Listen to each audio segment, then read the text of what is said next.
बोलो गुरुदेव भगवान की जय। प्यारे कृष्ण कन्हैया लाल की जय। श्रीमद् वाल्मीकि रामायण उत्तरकांड चल रहा है और आज है चतुर्थः सर्गः। राक्षस वंश का वर्णन, हेति, विद्युत्केश और सुकेश की उत्पत्ति। अगस्त्य जी की कही हुई इस बात को सुनकर श्री रामचंद्र जी को बड़ा विस्मय हुआ। उन्होंने मन ही मन सोचा कि रघुकुल की उत्पत्ति तो मुनिवर विश्रवा से ही मानी जाती है। यदि उनसे भी पहले लंकापुरी में राक्षस रहते थे तो उनकी उत्पत्ति किस प्रकार हुई थी। इस प्रकार आश्चर्य होने के अनंतर सिर हिलाकर श्री रामचंद्र जी ने त्रिविध अग्नियों के समान तेजस्वी शरीर वाले अगस्त्य जी की ओर बारंबार देखा और मुस्कुराकर पूछा, भगवान, कुबेर और रावण से पहले भी यह लंकापुरी मांस भक्षी राक्षसों के अधिकार में थी। यह आपके मुँह से सुनकर मुझे बड़ा विस्मय हुआ है।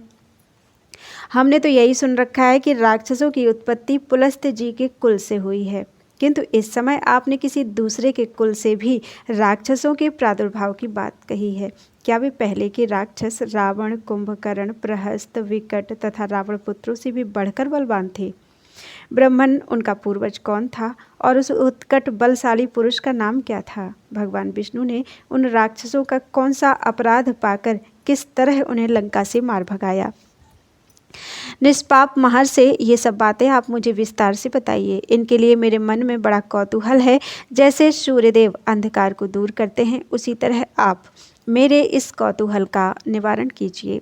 श्री रघुनाथ जी की वह सुंदर वाणी पद संस्कार, वाक्य संस्कार और अर्थ संस्कार से अलंकृत थी।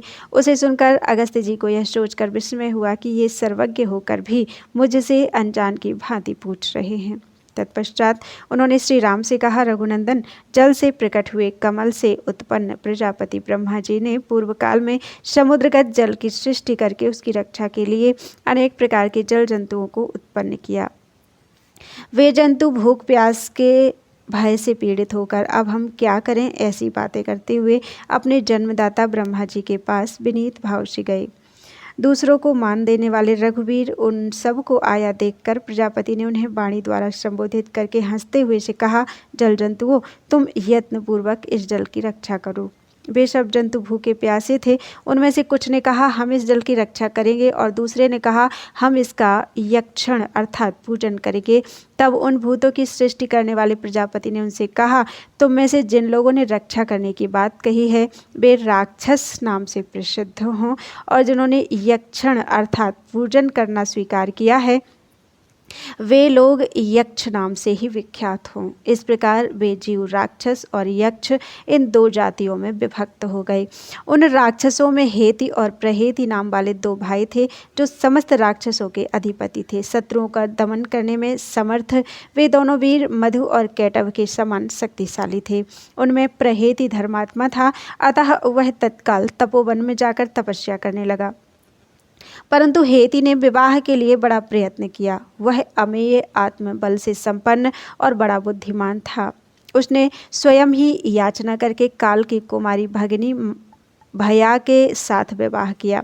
भया बड़ी भयानक थी। राक्षस राज हेति ने भया के गर्भ से एक पुत्र को उत्पन्न किया जो विद्युत्केश के नाम से प्रसिद्ध था। उसे जन्म देकर हेति पुत्रवानों में श्रेष्ठ समझा जाने लगा। हेति पुत्र विद्युत्केश दीप्तिमान सूर्य के समान प्रकाशित होता था। वह महातेजस्वी बालक जल में कमल की भांति दिनों दिन बढ़ने लगा।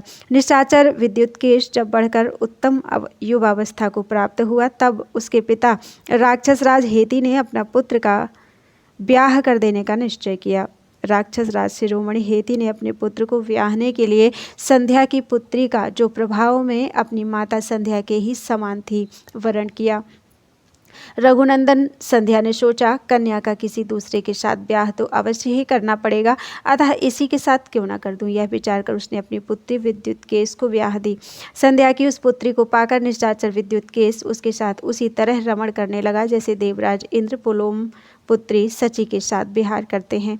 श्री राम संध्या की उस पुत्री का नाम साल कटंकटा था। कुछ काल के पश्चात उसने विद्युत्केश से उसी तरह गर्भ धारण किया जैसे मेघों की पंक्ति समुद्र से जल ग्रहण करती है। तदनंतर उस राक्षसी ने मंदराचल पर जाकर विद्युत के समान कांति कांतिमान बालक को जन्म दिया।